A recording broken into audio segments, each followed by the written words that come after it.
조정래 대하소설 태백산맥 제1권 2장 가슴으로 이어진 물줄기. 등장 불꽃이 그을음을 긴 꼬리를 남기며 가물가물 타고 있었다.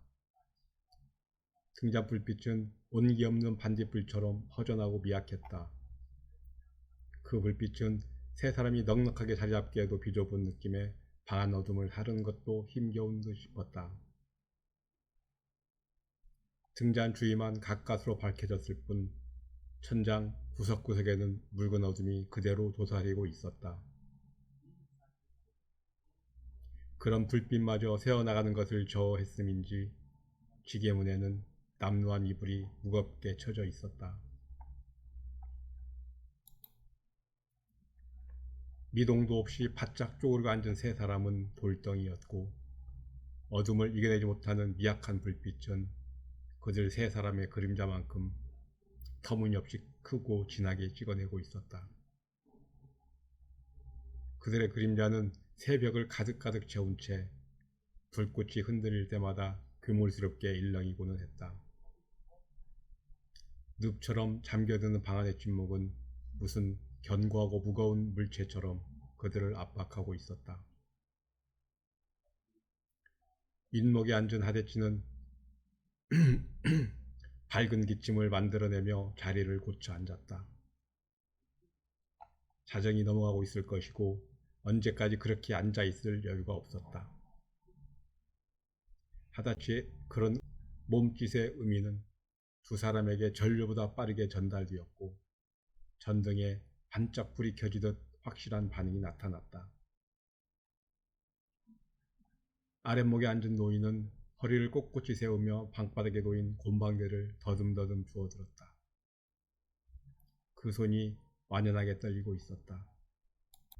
노인의 옆 반다지를 등지고 앉았던 여자는 꺾어세운 무릎을 더 단단히 가슴팍으로 끌어안듯 하면서 민목의 하대치에게로 눈길을 쏟아부었다. 눈물로 젖은 그 눈길에 두려움과 초조가 엇갈리고 있었다. 그려. 노인은 힘겹게 말을 꺼내놓고는 목이 타드는지 삐쩍 마른 목을 길게 빼듯이 해서 침을 삼키고 감은 어디로 갈 것이다냐? 안타까운 듯이 물었다. 하대치는 얼른 대답하지 않았다. 방바닥을 내려다본 자세 그대로 한참을 앉아있다가 마지못한 듯 대꾸했다. 지도 잘 모르겠구만이라. 자식의 정이라곤 영주 희로라기만큼도 느낄 수 없는 그 무뚝뚝한 말을 듣자 네가 모르면 그걸 누가 알아? 한 호통이 목구멍을 치받쳐 올랐지만 반성영감은 어금니를 깨물며 말을 억눌렀다. 그건 앞에 앉은 것이 자신의 말을 고분고분 듣던 옛날의 자식이 아니라는 슬픈 확인이었고 절망적인 체념이었다. 그려. 자석은 품 안의 적 자석이 자석이제. 몸 크고 생각 커서 품 벗어나 불면 지 자식이 아닌 베비여. 옛말 이런 것이 틀린 뒤가 하나도 없어. 한사코 아래로만 쏟아져 내리는 부정의 물줄기를 그만 돌려야 된다고 생각하며 반성영감은 스스로를 다스리려고 애썼다. 아들을 향한 체념을 가슴에 심기 시작한 것이 결코 하루 이틀의 일은 아니었다. 20살 나이가 가까워질 임시부터였으니까 아들의 열받친 행동거지는 일정 때부터 시작되어 이미 10년이 가까워 있었다.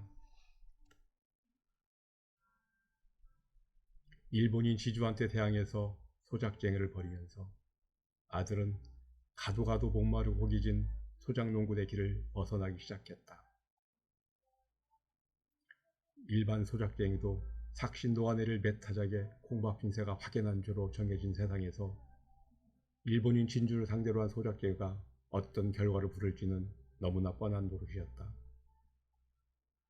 그것은 맨주먹으로 니본도 휘두르는 순사한테 덤벼드는 것이나 준비 없었고 불구덩이 속으로 뛰어드는 성미급한 나방이나 다를 바 없었다.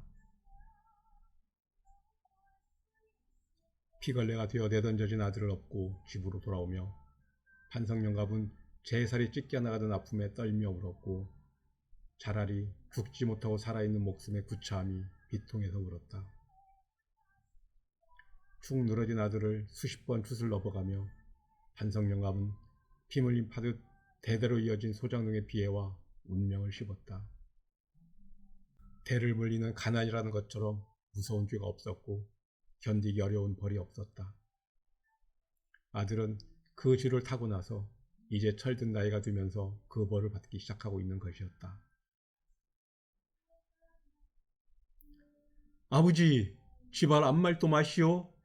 목숨 내걸고 독립운동한 사람들도 있는데 뺏긴 지 밥그릇 찾아먹는 일도 못한다면 그것이 무슨 사내 새끼다요. 그러고 우리가 하는 짓이 계란으로 바위 죽이라는 것도 다 알고 있단께요. 그래도 허고 또 해야지라. 자기 넘는 시덤들도 없는 법인께요. 몸져 누운 아들의 눈빛은 메타작을 조금도 두려워하지 않았고 그 소견 멀쩡함에 판성영감은 더할 말이 없었다. 그러나 아들이 마음을 단단히 먹을수록 몸은 멍든 옹기가 되어가다가 끝내는 산산조각으로 깨어지고 말리라는 불안감이 먹구름처럼 가슴을 덮고 있었다. 나흘째 되는 날 순사가 들이닥쳤고 경찰서에서 하룻밤을 새운 아들은 다음 날로 기차에 떼밀려 실려졌다. 징용으로 끌려가는 것이었다. 아들과 함께 쟁을 벌였던 소박회의 다른 12명도 함께였다. 10분, 100분 참고 또 참아야 쓴다. 목숨 지키는 일이 제일 중요한 일인게. 홀로마님 네 시약시 생각해서라도 몸 성이 돌아왔어. 애비 말 명심이여. 알았겠냐? 판성영갑은 아들의 소매를 잡아 흔들며 애타게 말했지만 아들은 아무 겁도 없는 하늘 그 어디를 보고 있는지 아무런 반응이 없었다. 아들은 순사에게 등을 떼밀려 기차에 오르고 기차가 움직이기 시작해도 말 한마디 없었다. 말은 고사하고 한번 쳐다보지도 않고 떠나가고 말았다. 기차가 산구비를 돌아갈 때까지 맞바람이 통하는 가슴으로 서있던 판성영갑은 저것이 옛날 자식이 아니구나 하는 생각이 불현듯 떠올랐고 그 최초의 깨달음은 아들이 자신에게 한정도 없이 멀어져가는 거리감을 느끼게 했다. 그것은 장성한 자식의 모습을 확인하는 대견함도 있었지만 그러나 자식을 잃어버린 것 같은 허전한 상실감이 주는 슬픔이 더 컸다. 그것은 자신의 가슴 저 밑바닥에 깔려있는 쥐깨지지 않는 죄의식의 고개를 드는 탓인지도 몰랐다. 그여 다 이 못난 애비줘요. 이 애비 연망을 속 풀 때까지 혀. 근데 불쌍한 내 새끼야. 네 팔자는 애비를 원망한다고 풀리는 것이 아니오. 피 타고 남수로 매듭 맺힌 한인데 그걸 어찌했을까나. 한은 맺히기만 했지 풀리는 것이 아니게 한인법인데 그건 풀라고 발사심하면 할수록 헝클어진 실꾸리 멘치로 얽히고 설키다가 종당에는 지명까지 끊어먹는 법인데. 판성영감의 뇌리에는 아버지의 기억이 예리한 아픔으로 찡하고 떠올랐고 그 기억을 몰아내듯이 그는 고개를 설레설레 저으며 기차가 사라져간 산구피에서 시선을 거두었다.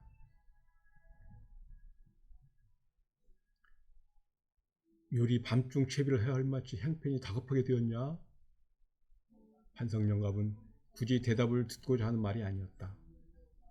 그건 아들에 대한 일종의 힐책이었다. 옛기숭한 놈들아. 열흘을 못 채우고 요리 야반도주를 헐신사밖에 못 뛰본 것들이 그리 험하게 사람들 목숨을 해치다니. 천하의 몫을 놈들. 판성영갑은 이런 말을 대신하고 있었다. 아들은 그런 자신의 마음을 아는지 모르는지 미동도 하지 않았다. 도무지 자신의 자식이라고 믿어지지 않을 만큼 변해버린 아들을 판석영갑은 침침한 불빛 속에서 물끄러미 전하다 보였다. 북해도 탄광으로 여기저기 비행장을 닦는 데 5년을 끌려다니다가 해방과 함께 돌아온 아들은 이미 마음이 변해 있었다. 판석영갑은 그 사상에 깊이 물든 아들의 마음은 충분히 이해했지만 그 물불을 가리지 않는 행동은 이해할 수가 없었다.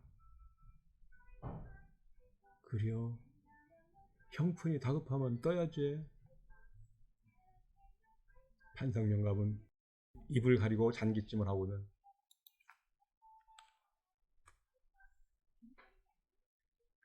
인자 떠나면 살아. 니를 다시 볼란지 모르겠다. 목소리가 잠겨들었다. 그것이 무슨 말씀이다요? 하대치는 고개를 번쩍 치켜들며 아버지를 쏘아보았다. 아니요, 그냥 하는 소리요. 내 나이 생각하고 그냥 하는 소리요. 판석영갑은 예사로운 듯이 말하며 아들의 시선을 피해 눈을 내리감았다. 오래 안 걸릴 것이구만요.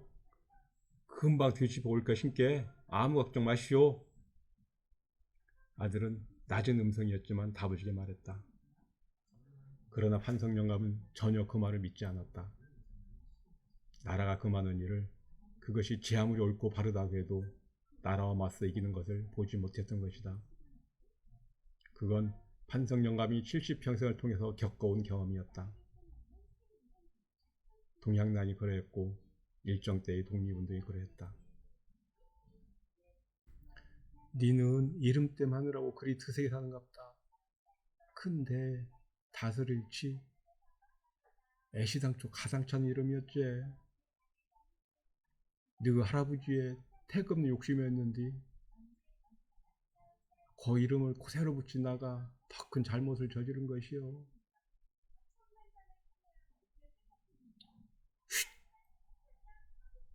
하대치는 판석영감의 말을 제지하며 문 밖으로 바짝 다가앉았다. 그리고 한쪽 귀에 손바닥을 오목하게 만들어 붙이고 밖으로 신경을 모았다. 그때 밖에서 이름 모를 새소리가 2번 들렸다. 하대치는 잽싸게 문에 쳐진 이불을 약간 들치고 신호를 보냈다. 불국! 불국!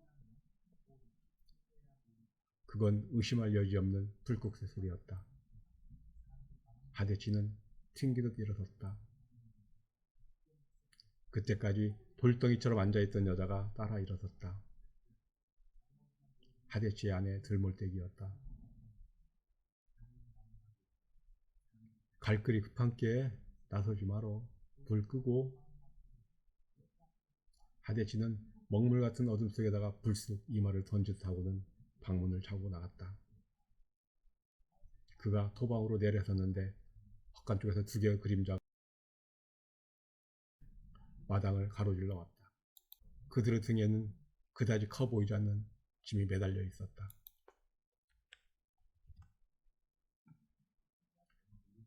싸게 뜨세. 하대치는 낮게 말하며 그들의 앞장을 섰다. 그들은 사리문을 버리고 집을 끼고 돌아 어둠이 밀집해 있는 대숲으로 들어섰다. 그들이 빠른 걸음을 옮기는 데 따라 바닥에 쌓인 대이파리와 죽순 껍질들의 서걱거리는 소리가 대숲의 농도 짙은 정적을 흔들었다. 사태가 어찌 되어가는고? 하대치가 대숲을 벗어날 즈음에 입을 열었다. 주력부대가 깨져버렸다며요. 뒷달에는 그림자에 침울한 대꾸였다. 그리고 그들은 더 말이 없이 키를 낮춰가며 길을 피해 동네를 벗어나고 있었다. 판석영감은 곰방대에다가 꽁꽁 담배를 재웠다. 성냥을 쭉 그어 담배에 불을 붙이려다가 그때까지 윗목에 그대로 서 있는 며느리를 의식했다. 아가, 인자 입을 걷고 건너가서 눈 좀 붙이거니라. 판석 영감은 며느리에게 미안하고 면목이 없어 이 말조차 하기가 거북스러웠다. 며느리는 소리 없이 문에 쳐진 이불을 걷어냈고 조심스럽게 문을 밀치며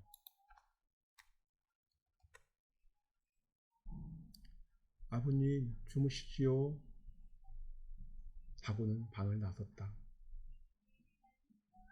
그 음성이 어느 때 없이 풀죽고 물기져져 있어서 판석 영감은 무어라 대꾸할 말을 찾을 수가 없었다. 평소 같았으면 잘 자라거나 편히 쉬라고 했겠지만 지금의 정황으로는 전혀 필요한 말이 아니었다.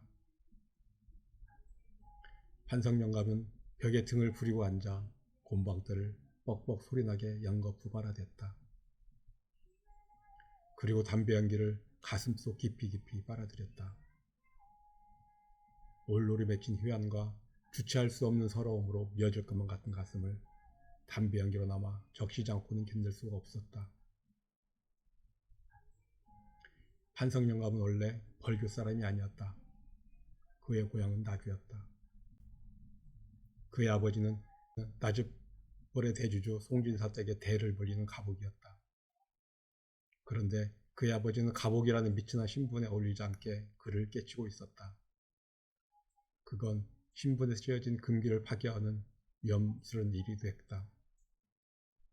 물론 그를 깨쳤다고 해보았자 천자문을 맡기지 않게 외울 수 있고 땅바닥에다 휙 틀리지 않고 쓸 수 있을 정도에 지나지 않았다.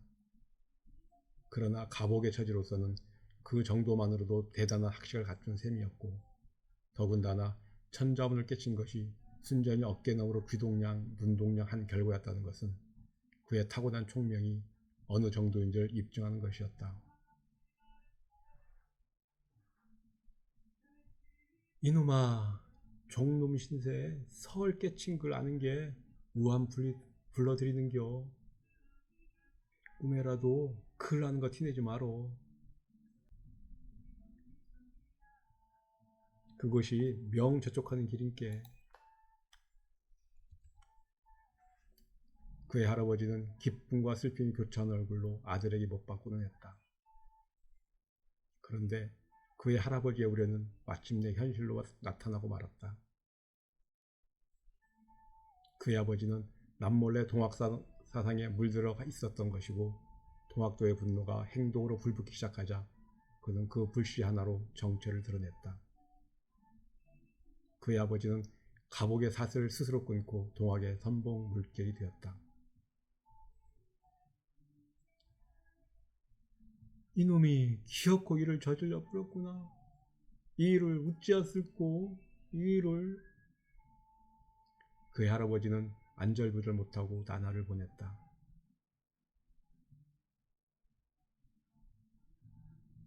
새끼를 어떻게 단속했길래 그 꼴이 되도록 몰랐느냐고.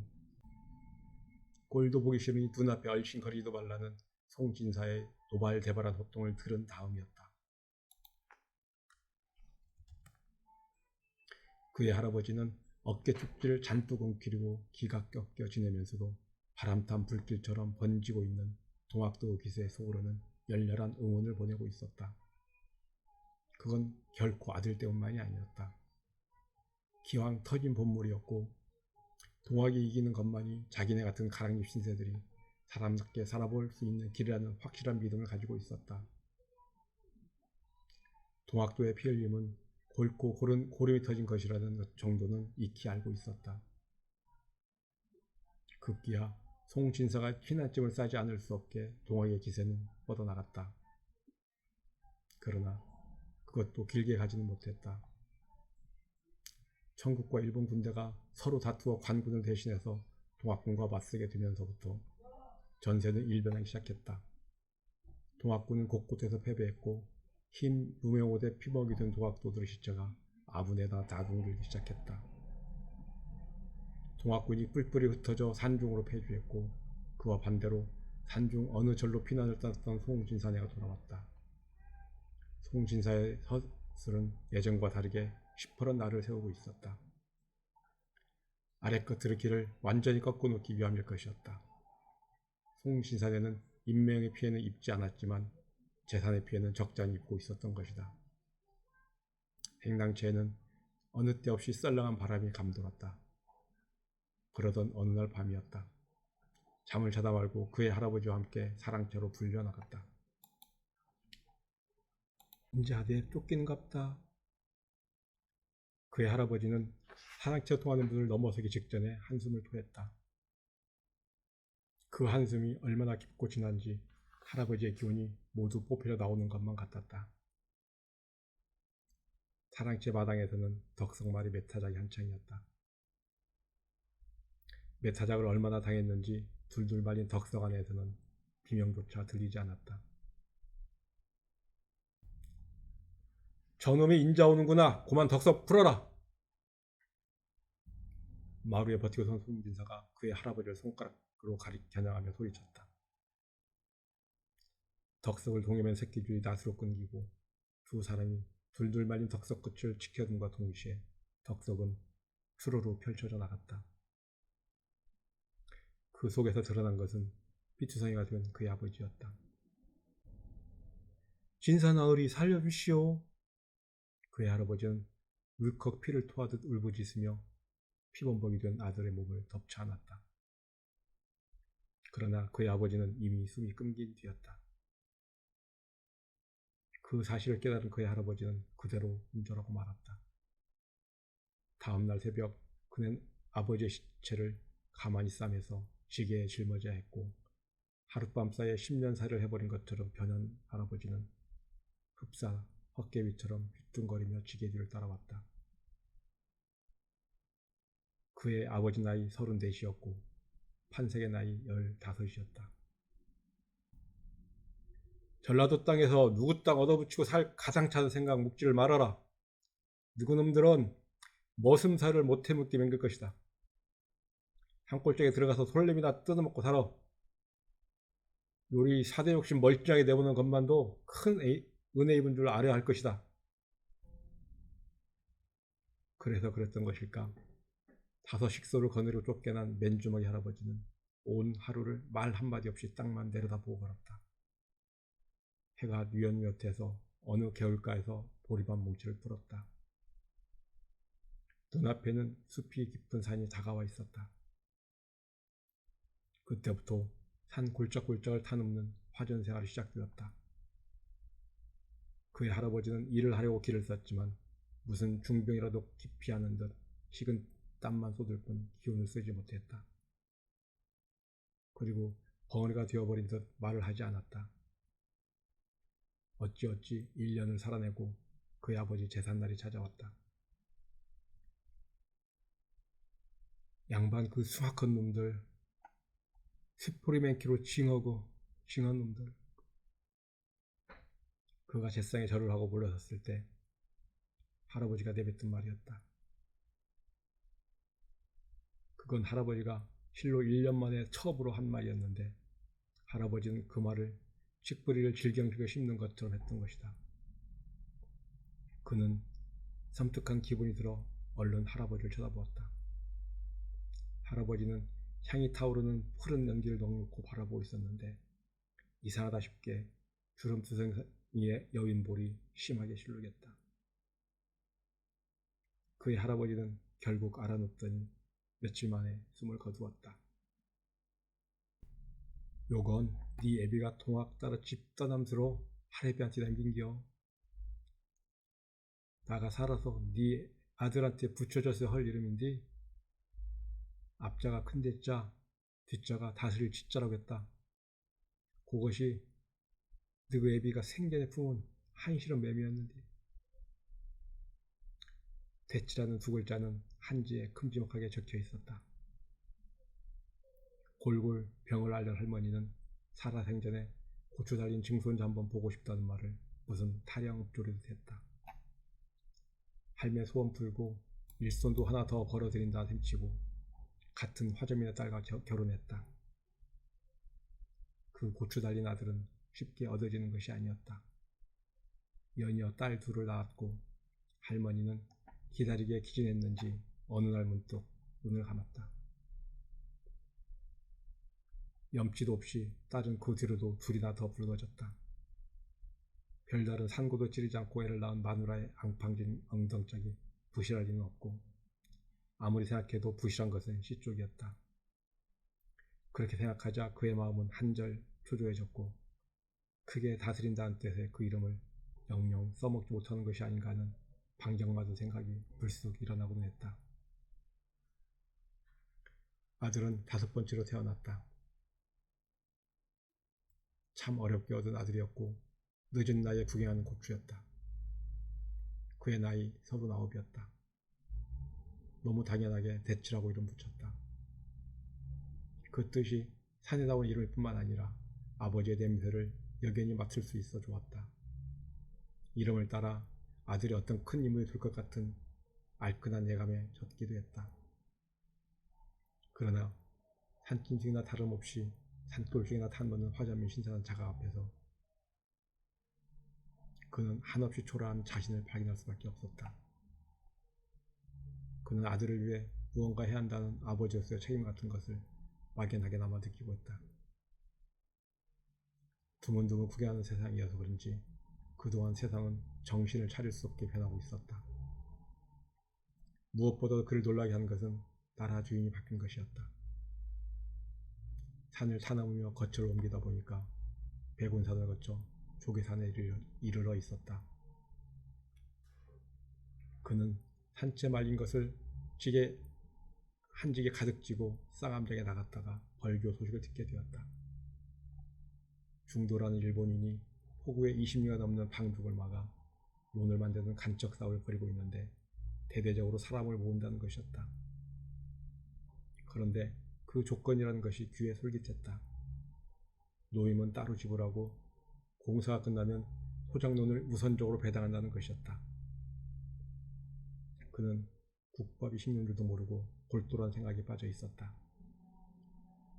방죽 쌓는 노동이 제 아무리 힘들다 한들 화전 일구는 것보다 더하진 않을 것이고, 논 농사를 짓게 되면 화전처럼 새 밭을 일굴 필요가 없고 떠돌물 하지 않아도 된다. 그러나 그런 것들보다도 그의 마음을 더욱 들뜨게 하는 것은 아들을 산속에 처박아 산짐승처럼 키우지 않아도 된다는 점이었다. 전기불이 번쩍번쩍하는 읍소모가 있는 곳, 아니 양반이고 산끝에 차등을 두지 않고 그를 가르치는 학교라는 것이 있는 곳, 그런 별천지에 뿌리 내리고 살면서 아들을 사람답게 키우고 싶었다. 산끝을 또 당당히 그를 배울 수 있게 된 그 동안의 변화가 그에게는 나라 주인이 일본인으로 바뀐 것보다 더 놀라운 것이었다.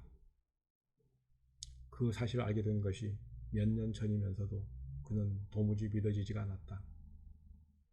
벌교로만 나오면 아들 대치도 학교에 보낼 수 있게 되는 것이 아닌가. 그는 주모가 일깨워서야 국밥을 마구 퍼넣다가 그만 가슴에 컥 막혀 주먹으로 가슴밥을 퍽퍽 두들겼다. 매운 눈물이 삐쭉 배어나온 눈앞에 어린 대치의 방식거리는 모습이 어릿어릿 떠올랐다. 그는 마디 굵은 손으로 눈을 씩 훔치면서 해벌쭉 웃고 있었다. 할아버지를 뒤따라 그리도 암담하고 캄캄한 마음으로 산으로 들어갔던 것과는 반대로 겨드랑이에서 날개라도 놓친 듯 곧 날아갈 것 같은 기분으로 산을 등졌다. 그러나 그는 기쁜 마음까지 들떠 있는 것은 아니었다. 가진 것 없고 배운 것 없는 목숨이 한 세상 살아있는 것이 얼마나 팍팍한 것인지를 그는 잘 알고 있었다.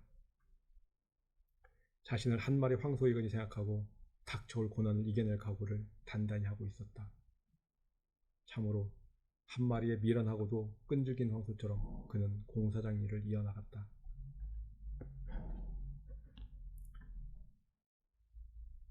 아들 대치가 무병하게 커가는 것만이 그의 유일한 위안이고 빛이었다. 그는 담배는 피웠지만 술은 가까이 하지 않았다. 술을 마셔서 될 살림살이가 아니었다. 나날의 생활이 아무리 고되어도 세월은 흘러가는 맛이 있어 사라지는 것인지도 모를 일이었다. 도저히 가망 없어 보이던 방죽 쌓는 일이 쉬나브로 이어져 나가더니 마침내 완성의 날이 온 것이다. 포구를 따라 뻗어나간 장장 20리가 넘는 방죽은 절로 탐복이 터져나올 만큼 장관이었다. 돌덩이를 전하르고 흙을 퍼나른 모든 일꾼들은 하나같이 그 기나긴 방죽이 자신들의 손으로 만들어졌다는 사실에 경이하는 반면 구체적 실감을 느끼지 못할 정도였다. 성벽처럼 완강하게 바닷물을 차단시키고 있는 방죽은 읍내 심장부와 복립리를 직결시키고 있는 소화다리에서부터 동쪽으로 뻗어가기 시작해서 순천만을 향해 차차 넓어져가는 포구 20리를 치달아 호동리 선수머리에 그 꼬리를 대고 있었다. 순천만의 바닷물은 그 방죽을 따라 하루 2차례씩 횡계다리 밑까지 깊숙이 파고들었다가 물러나고 하면서 방죽을 쌓아올린 네모난 무수한 돌들을 찰싹찰싹 쓰다듬었다. 방죽 위에 닦여진 길은 바다가 밀물이면 밀물인 대로 썰물이면 썰물인 대로 유난히도 희게 드러나 보였다. 왜냐하면 벌기옥 부근은 그 바닥이 모래라고는 소용없을 지경으로 온통 뻘밭이었는데 그것이 다른 데 것과는 달리 질기고 찾아서 한번 발목이 빠졌다면 빼기가 어려울 정도였다. 그래서 그런지 그 색깔이 검은색에 가까운 흑회색을 띠고 있었다. 그 위에 바닷물이 민물 좋아도 그 색깔이 우중충함을 면할 길이 없었다. 그래서 긴긴 방죽의 길은 언제나 붉기 싱그러운 옥양 높이를 펼쳐놓은 것처럼 희게 빛났다. 그 방죽이 동소로 팔을 벌려 보듬고 있는 벌판은 회정리 1, 2, 3구와 장암리에 걸쳐져 끝이 아슴하도록 드넓게 펼쳐져 있었다. 일정 기간 동안 간기를 빼야 농사를 지을 수 있는 땅임에도 불구하고 사람들은 그 질편하게 펼쳐진 땅을 보는 것만으로도 배불러하고 넉넉해 했다. 그러나 그런 기분도 잠시였다. 그건 어디까지나 일본인 중도의 땅이었지 그들의 소유라곤 단 한 평도 없었다. 방죽을 막으면서 개통한 다리에 소화라는 이름을 붙여도 그 누구 하나 반대를 하지 않았듯이 그 방죽의 이름을 중도 방죽이 되었다. 중도의 간척지는 예로부터 경작되어 온 북쪽에 나간 고읍들에 비하면 그 면적으로나 토질로나 비교할 것이 못 되었다. 그러나 고읍들을 첫째로 꼽고 장자리와 칠동리에 걸쳐있는 서쪽의 벌을 두 번째로 친다면 중도의 간척지는 벌교의 세 번째 농토로 손색이 없었다. 중도라는 인물은 재산을 다소 가지고 있긴 했지만 그런 엄청난 간척 사업을 벌인 만큼 큰 재산을 소유하고 있지 못했고 그 사람됨도 어렵지가 못했다. 그의 이름을 내걸어 추진된 간척 사업의 뒤에는 저 유명한 동양 척식 주식회사의 돈줄이 닫아 있었다. 고리 대금업으로 축제를 하는 중도가 그런 장기 사업에 투자를 한다는 것이 처음부터 의아한 점이었고 또 그런 내막을 아는 사람은 다 알고 있었다.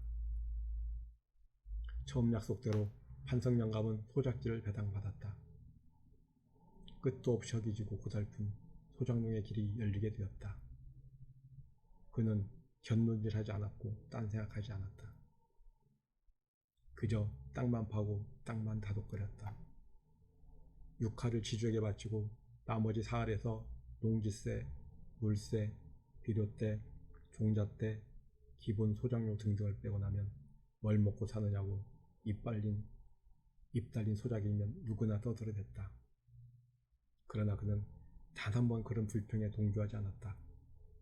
속으로나마 불만이스럽게 여긴 일도 없었다. 분명 그런 조건은 입에 풀칠하기가 어려운 것이었지만 그렇다고 어찌할 것인가. 해결이 안 될 불평만 서로 씹어대다가 그 기분으로 술이나 한 잔씩 걸치된 습관을 들이다보면 농사는 그나마 소출이 줄게 마련이고 생활은 더 꼬이게 되는 것이었다. 그는 땅만을 믿었고 땅에다 온갖 정성을 쏟아부었다. 땅은 그에게 남들보다는 다소 나은 생활의 여유를 돌려주었다. 그 여유가 아들 대치를 학교에 보낼 수 있는 힘이 되었다. 같은 조건에 처한 남들이 못해내는 일을 자신이 성취시키고 있다는 사실에 그는 끝없는 긍지와 보람을 느꼈다. 그리고 할아버지 아버지께도 그 이상 면목이 서는 일이 없을 것 같았고 자랑스럽기까지 했다. 그러나 학식을 깨우친다는 것이 병이 되는 것일까?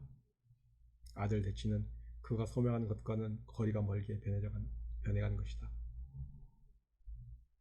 아버지가 관군을 상대로 한 싸움에 목숨을 걸고 쓰여든 그 용기는 어디서 생긴 것일까? 아들놈 대치가 일본을 바람대로 삼고 있는 기주 중도를 상대로 소작쟁이를 벌인 용기는 또 어디서 생겨났을까? 아들놈은 저희들이 하는 일이 계란으로 바위피기라도 것을 알았지만 하고 또 해야 한다고 했었다. 아버지도 그런 마음으로 동학에 가담한 것일까? 판석영갑은 확연히 잡히지 않는 그런 어릿거림 속에서도 결코 아들을 원명하거나 서운해하진 않았다. 다만 아들이 겪는 고초가 아버지로서 안타깝고 가슴 아픈 것이었다. 그런데 아들은 소작쟁에서 끝난 것이 아니었다. 일본이 망했고 떵떵거리던 중도가 그 넓은 땅을 고스란히 남겨놓고 주랭랑을 쳐버린 마당에 아들은 새로운 싸움을 시작했던 것이다. 동백나무 숲은 어둠이 한결 짙었다. 얼굴을 촘촘히 맞대고 있는 동백나무의 윤기난 두꺼운 잎들이 달빛을 야멸하게 막아내는 탓인지 몰랐다. 하동무 무사하게 왔구만.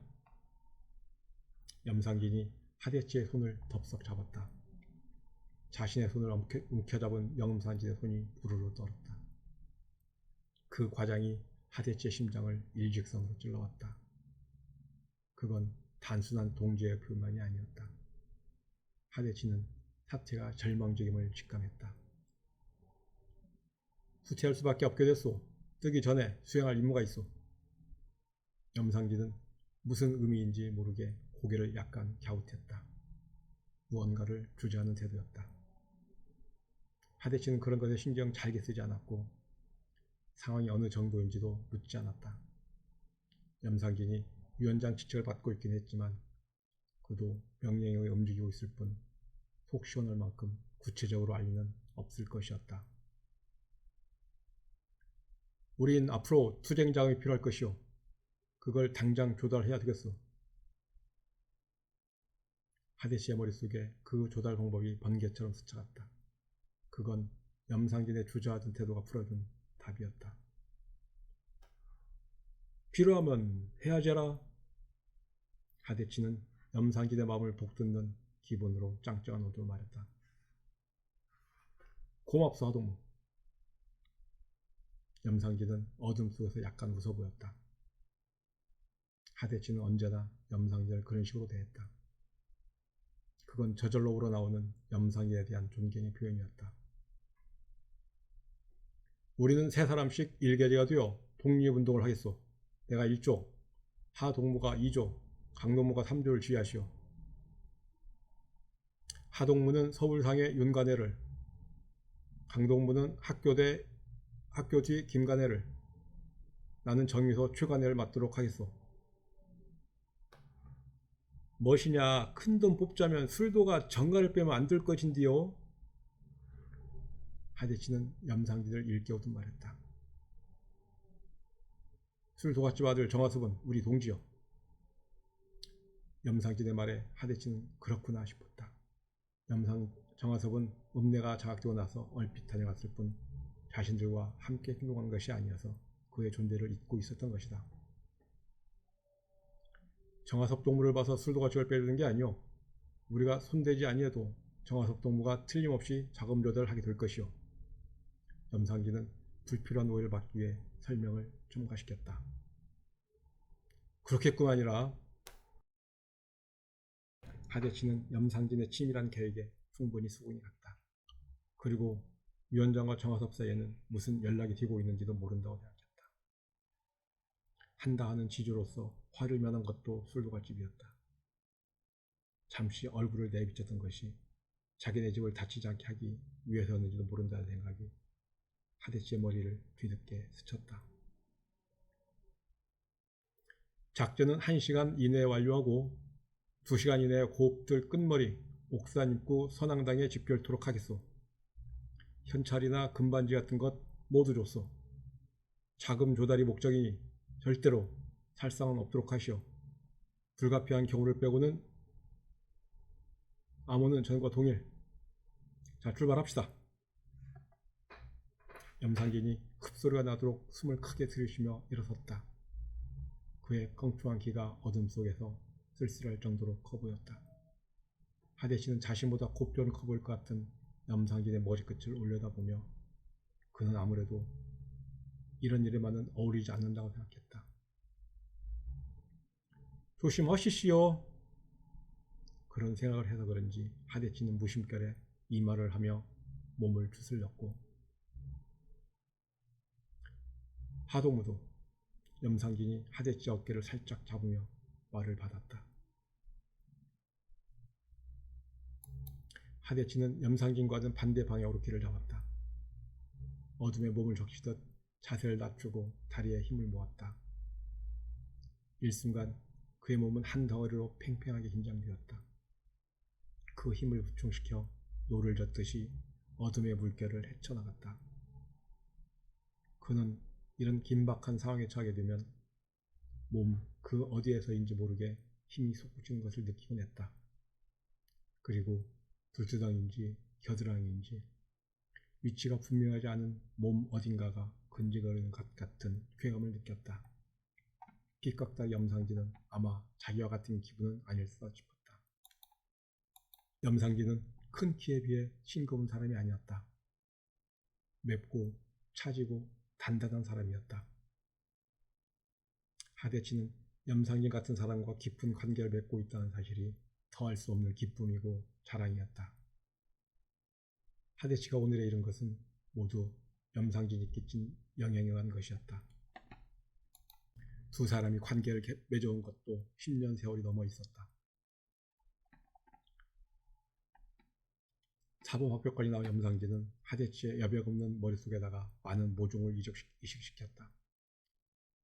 기질적으로 피해 동도가 짙고 환경적으로 불만 요인이 많고 태생적으로는 자학성이 강한 하대치는 그런 나무가 자랄 수 있는 최적의 기름진 토양이었는지 모른다. 하대치는 양질의 화생지였고 염상진은 솜씨 탁월한 화공이었다. 화공은 요래한 선을 긋고 현란한 채색을 했고 화선지는 그 물감을 흠뻑흠뻑 빨아들였다. 정지! 저 집이다. 하대치는 담그늘에 바짝 붙어섰다. 윤부자의 집은 기왓골이 윤곽을 드러낸 채 큰 몸체를 어둠에 웅크리고 있었다. 그의 뇌리에 윤부자의 얼굴이 문득 떠올랐다. 진땀을 뻘뻘 흘리는 모습이었다. 그 눅진눅진한 진땀은 물로 만들어진 땀이 아니라 그가 평소에 포식한 고기의 기름기가 빠져나오는 것만 같았다. 그는 엄청난 돈을 내놓고 목숨을 애걸했지만 결국은 죽었다. 친일도 포악한 지주노릇도 더러운 고리대공업도 다 용서해줄 수 있다 치자. 그 짓을 하고서도 살아남길 바라다니. 저 짐승 같은 못한 놈. 위원장 염상진의 처형 결정이 떨어졌다. 윤부자의 그 짓이란 모르는 사람이 없었다.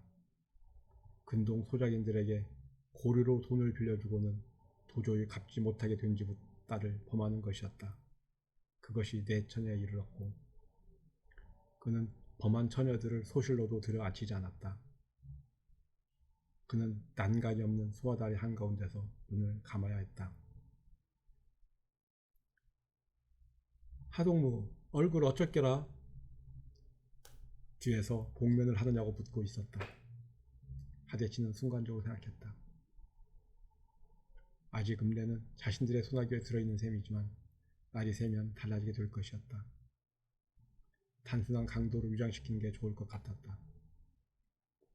그런데 왜 그 치밀한 염상진이 이 점을 지시하지 않았을까?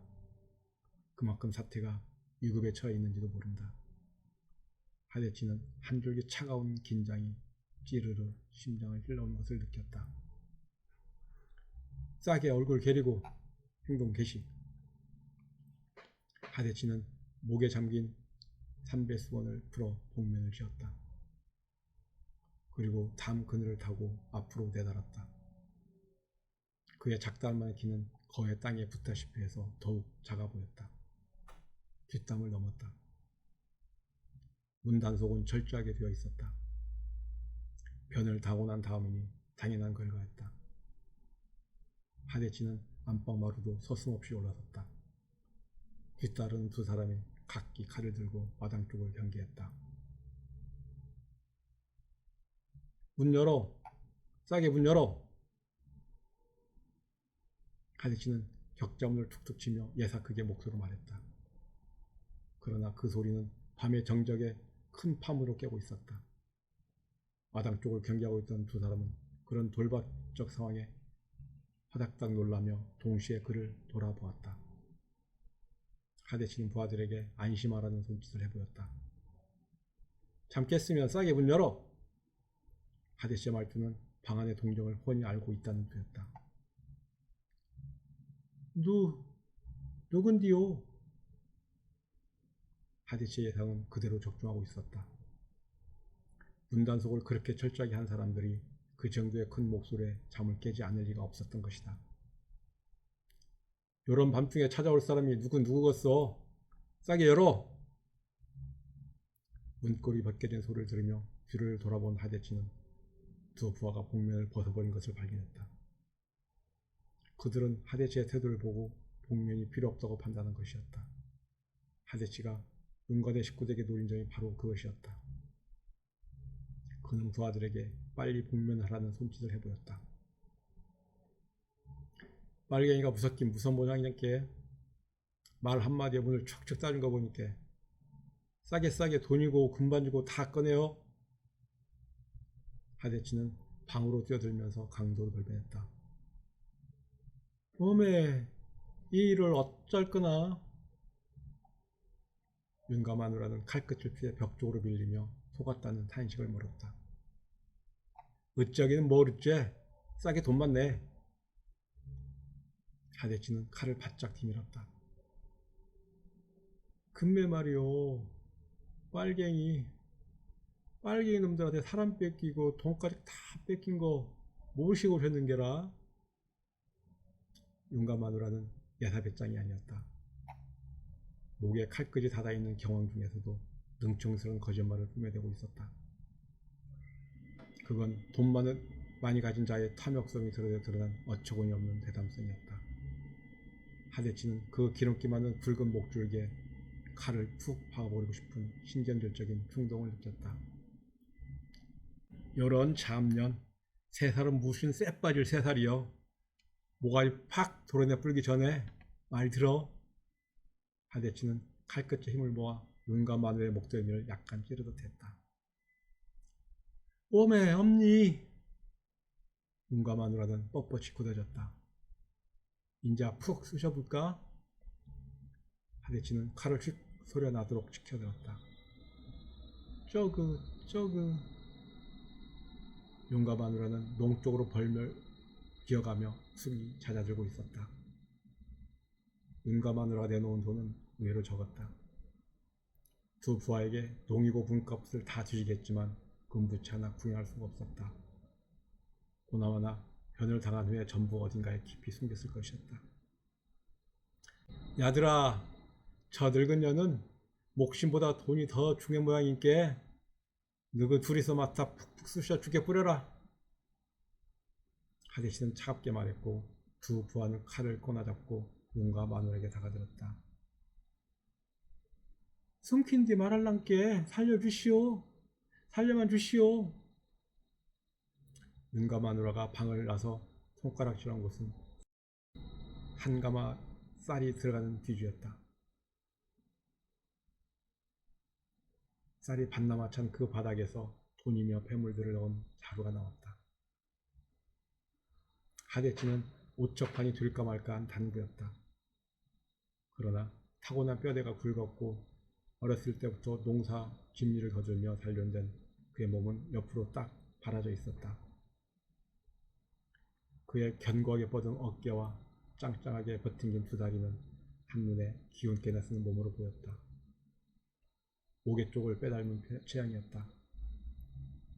하대치는 소학교 때부터 실험으로 남다른 장기를 나타냈다. 그가 싫어하는 운동이 보수체조였다. 그는 운동이라면 싫어하는 것이 하나도 없었지만 그 맨손을 휘휘 접고 빙빙 돌리고 하는 보수체조라는 것은 춤도 아니고 운동도 아니고 영 시장스러워 할 맛이 나지 않았다. 그의 생각에 운동이라는 것은 갈비뼈가 뻑적지근하게 기운을 쓰는 것이어야 했다. 그래서 실험은 그의 기운에 썩 드는 할만한 운동이었던 것이다. 그는 17살 때부터 내리 3년을 읍내 장사 실험대에 나갔다. 뼈가 실하게 스를 잡기에는 아직 이른 나이이기도 했지만 소를 타내는 장사가 되기에는 타고난 키가 너무 작았다. 그러나 하데치의 이름은 소를 탄 장사보다 더 짜게 알려졌다. 키에 어울리지 않게 기운쓰미 놀라웠고 다양한 기술이 구경꾼들을 환호하게 만들었다. 배지기, 연물지기, 다리 후리기 등 못하는 기술이 없었는데 특히 허리치기는 일품이었다. 별다른 기술 없이 큰 떡대만 믿고 신호파에 나선 자들은 하데치의 번개 같은 허리치기에 걸려 공중바퀴를 돌아 쿵쿵 나가 떨어졌다. 하데치가 더욱 유명해진 것은 실험대회 출전 3년째 되던 해 결승전 막판에서 상대편 부자지를 걷어찬 사건 때문이었다. 하데치는 그 상대에게 연속 2번을 패해 소를 빼앗겼고 다시 3년째 맞붙은 것이었다. 하데치는 그동안 자신은 뼈도 더 부어지고 기술도 드러난 대신 상대방은 그만큼 나이 들었으니 이번에야말로 하는 자신감이 있었던 것이다. 그러나 막상 삿발을 틀어쥐고 맞붙어보니 형편이 그게 아니었다. 상대는 6척이 넘는 키에 기술까지 제대로 익힌 그야말로 제격을 갖춘 장사였다. 그는 작년과 다름없이 짱짱한 기운을 쓰고 있었다. 그는 예전과 마찬가지로 먼저 공격을 하지 않았다. 불안한 정치로 떡 버팅기고 있다가 하데치가 이런저런 공격을 가하면 슬슬 피하듯 지냈다. 그러다가 하데치가 허점을 보였다 하면 순식간에 들어 던지거나 매다 꽂았던 것이다. 하데치는 번개불 치듯 빠른 동작으로 몇 번 그의 정갱이를 걷어찼다. 그러나 그는 꿈쩍도 하지 않았다. 하데치는 가망 없음을 알았다. 그렇다고 3번 쳐마저 개구리 패대기 쳐지듯 모래밭에 다가 떨어질 수는 없었다. 그의 마음을 팽팽히 뻗질러 오르는 오기가 그것을 용납하지 않았다. 무슨 수를 써서라도 그놈을 모래밭에 쳐박아야 2년 동안 거푸당한 분이 풀릴 것 같았다. 아니, 어렸을 때부터 키 작은 연유로 받아왔던 놀림의 창피스러움과 철이 들면서도 남들 앞에 선뜻 나서기가 왠지 주저스럽던 그 지랄 같은 기분이 씻겨질 것 같았다. 하데치는 전신에 힘을 돋구어 그를 밀치듯 하다가 오른쪽 다리로 상대방의 다리를 감을 듯했다. 그건 누가 보나 다리 후리기를 하려는 자세였고 상대방도 그에 맞선 방어 태세를 취했다. 그런데 하데치의 다리는 그대로 물러나는가 싶더니 다시 파고들었다. 그리고 상대방이 비명을 토하며 나가 떨어졌다. 구경꾼들은 와 함성을 터뜨렸고 패자는 몸부림치듯 모래밭을 뒹굴며 아이고 아이고 황소름 같은 신음을 토하고 있었다. 그런 그의 두 손은 사타구니를 움켜쥐고 있었다. 구경꾼들은 그때서야 그가 부자지를 채웠다는 사실을 알았다. 하데치는 당연하게 반칙패를 당했고 상대방은 부자지를 싸잡은 승자가 되어 엉기적거리며 코를 몰고 갔다.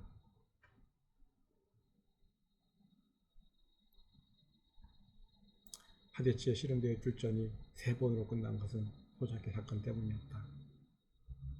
일본인 주류승도를 상대로 쟁어를 벌였다가 강제징용에 끌려가 5년여를 혹사당하고 돌아왔을 때는 이미 나이가 들어 있었다.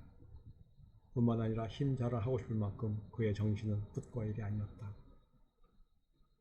일본 식민정치는 소작회 같은 모임을 철저하게 불법화하고 있었고 그런 모임에 가담했거나 연루되어 검거된 사람들은 반국가적 공산주의자로 취급되었다.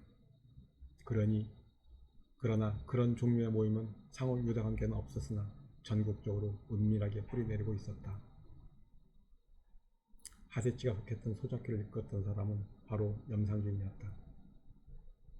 그는 사범학교를 나오고서도 교편을 잡지 않고 농사를 지었다. 일본놈 정신을 갖지 않은 선생질을 하는 것은 일본놈 순사나 돈이 되어 독립군을 잡아 고문하고 뒤쫓으며 총질하는 것과 똑같다. 앞잡이 노를 하는 용서받을 수 없는 죄를 짓는 것이기 때문에 그는 농사를 짓는 것이라고 했다. 그가 사범학교를 다니게 된 것도 순전히 아버지의 강압에 의한 것이었다. 하대치의 눈에는 그는 아는 것이 너무도 많았고 모르는 것이 하나도 없는 것 같았다. 사범학교까지 나온 사람이 삼복더위에 나무 그늘에 앉아 느긋한 목청을 뽑아대는 매미 신세와 다를 게 없는 선생들을 마다하고 그 굳고 험한 농사일을 작정했다는 것만으로도 하대치는 염상진을 우러러볼 수밖에 없었다. 염상진은 용한 점장이가 점을 치듯이 하대치가 하고 싶어하는 말을 골라내어 대신하고는 했다. 다 똑같은 사람끼리 어찌 차등이 있어야 되겠느냐. 모든 사람이 공평하게 한 번 태어나고 한 번 죽듯이 이 세상 모든 사람은 다 똑같은 것이다. 양반이 따로 없고 상놈이 따로 없다. 양반의 피가 따로 있고 상놈의 피가 따로 있는 것이 아니다.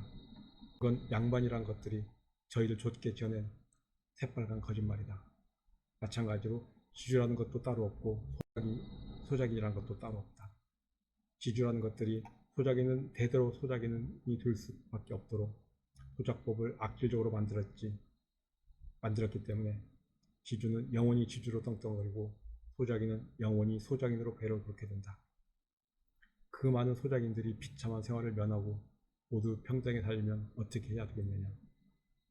봐라. 양반이란 것들은 그 많은 백성들의 피를 빨며 배를 불리다가 나라를 빼앗겼고 다시 일본 놈들과 작당해서 일본 놈들의 보호를 받으며 같은 민족을 짐승 취급하고 있다. 일본 놈들보다 더 나쁜 놈들이 그 놈들인지 모른다. 일본 놈들을 이 땅에서 몰아내고 주주 놈들을 없애는 것은 한몫에 한 될 일이다. 염상진은 어느 때 한번 음성 높이는 일 없이 차분하게 말하고는 했다. 그런 염상진의 말은 무언가 갑갑한 멍울로 가득 차 있는 하대치의 가슴을 한 줄기 시원한 바람이 되어 어루만졌고 암담하게만 여겨지는 앞길을 열어주는 것 같은 한 줄기 밝은 빛이 되어 쏟아졌다. 염상진은 어느 특정한 장소에서 그런 말을 하는 것이 아니었다. 지게를 지고 걸어가며 새를 보는 논둑에서 소에게 풀을 뜯기는 풀밭에서 예사로운 이야기 하듯 했다. 나중에 한 일이지만 그것은 시간을 아끼기 위해서가 아니라 순사들의 눈을 속이기 위해서였다. 그리고 중도를 상대로 쟁거를 일으키기 전날 밤에야 비로소 하대치는 염상진을 따르고 빚는 사람이 자신뿐이 아니라는 사실을 알았다. 거기에 모인 12명은 염상진만을 개별적으로 상대해왔던 것이다. 그러나 마음과 뜻은 하나같이 맞아들었다. 그들은 징용에 끌려가는 것으로 끝났지만 염상진은 재판을 받아 2년이나 징역사유를 치러야 했다. 출감을 하고 몇 차례 지나 그의 집에는 징집영장이 날아들었는데 염상진은 이미 자취를 감춘 뒤였다. 그는 이런 사태를 예견했든지 집에서 하룻밤을 자고는 다음날 나가 그 길로 소식이 끊기고 말았다. 그리고 해방이 되기까지 3년 가까운 세월 동안 그림자 한 번 비추지 않았다.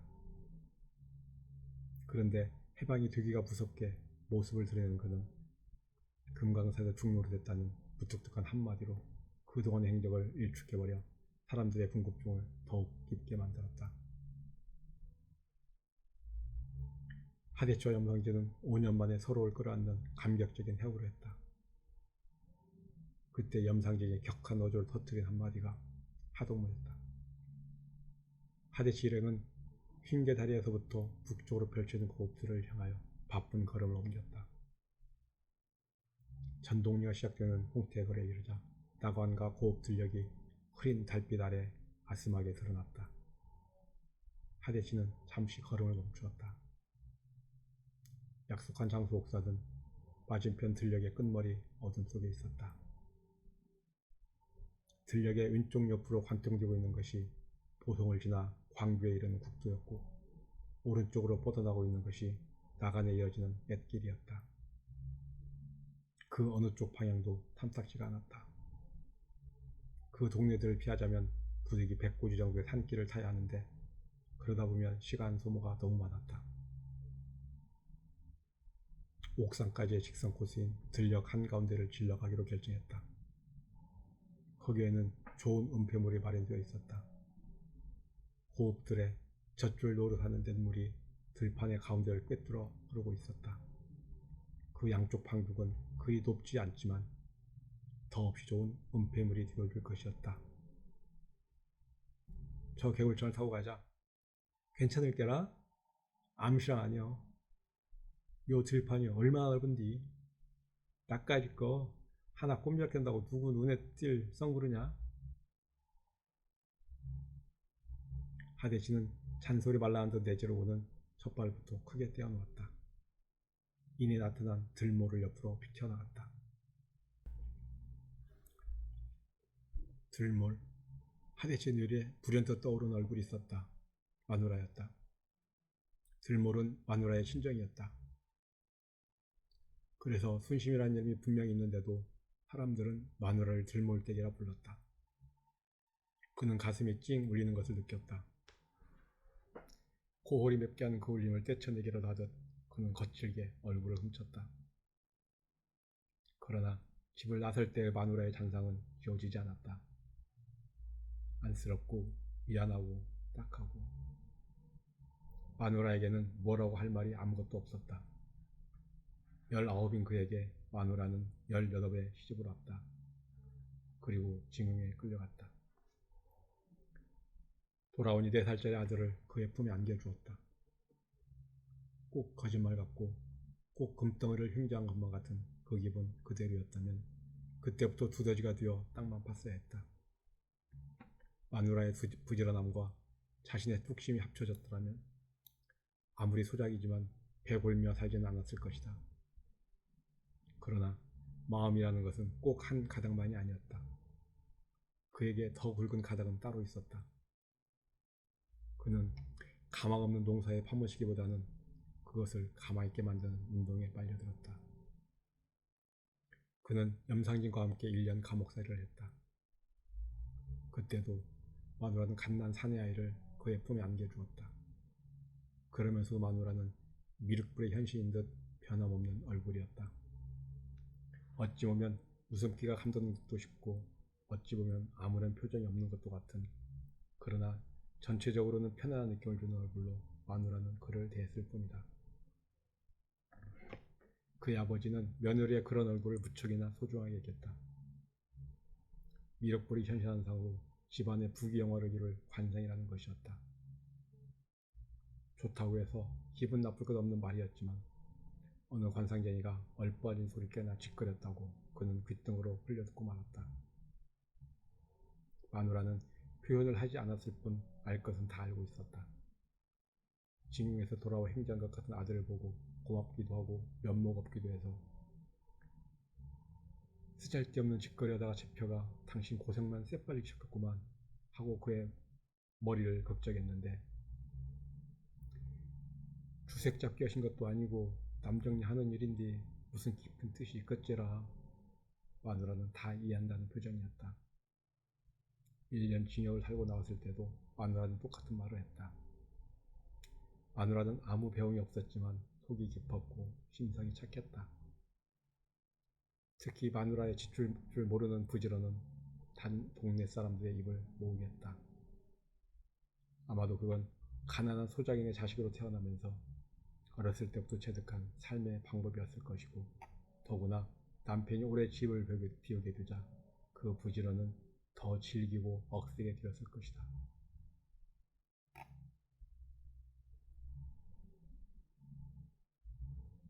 남정네가 하는 뜻깊은 일이 무엇이었길래 결혼 10년 동안 남편으로서 마누라에게 해준 것이 아무것도 없음을 하대지는 새삼스럽게 깨닫고 있었다.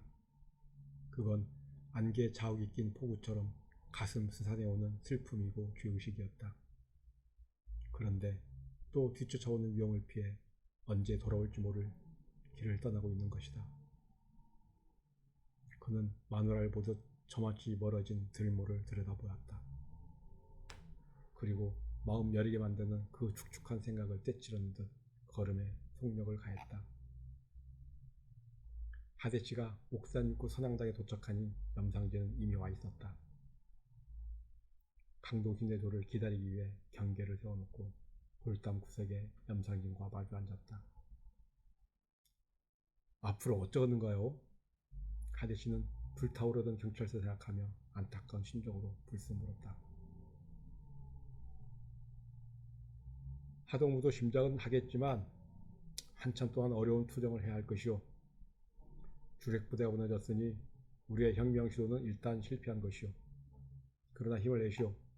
혁명 완수는 실패 다음에 얻어지는 값진 열매니까. 염상진은 어조만 전라도의 것일 뿐 거의 사투리를 쓰지 않고 침착하게 말했다. 하대치는 묵묵히 앉아 있었다. 그의 뇌리에는 며칠 동안 숨가쁘게 피 뜨겁게 벌어졌던 일들이 꼭 숨결처럼 스쳐 지나가고 있었다. 경찰들이 그렇게 허망하게 도망할 줄 몰랐고 경찰이 없는 세상에 지주며 유지라는 것들이 또 그렇게 맥을 못 쓸 줄 몰랐었다. 꼭 자기네들 세상이 올 줄 알았는데 지주는 차단되고 소장인이 없어진 세상이 되는 줄 알았는데 그 믿음이 미처 굳어지기도 전에 어디론지 쫓겨갈 줄은 정말 몰랐었다. 그 강동우조가 오는 것뿐 아니라 염상진과 하대치는 건너편으로 눈길을 던졌다. 논둑을 타고 이쪽으로 빠르게 이동해오고 있는 세 개의 그림자가 보였다. 어디로 가는가요? 일단 조개사도로 직결하도록 되어 있어. 둘의 말은 일단 여기서 끝났다. 하대치는 더 물을 말이 없었던 것이다. 그들이 목격한 임무는 무사히 완료되었고 곧 옥산 역부를 돌아 쌍안면 쪽으로 길을 잡았다.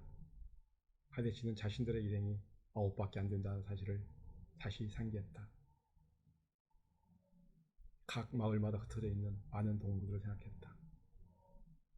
그러나 염상진에게 그들은 어떻게 되느냐고 묻지 않았다.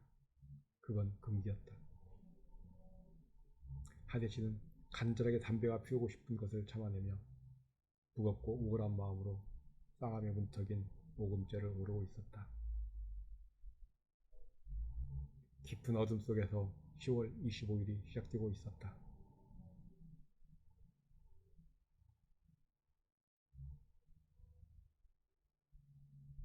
3장 민족의 발견으로 이어집니다.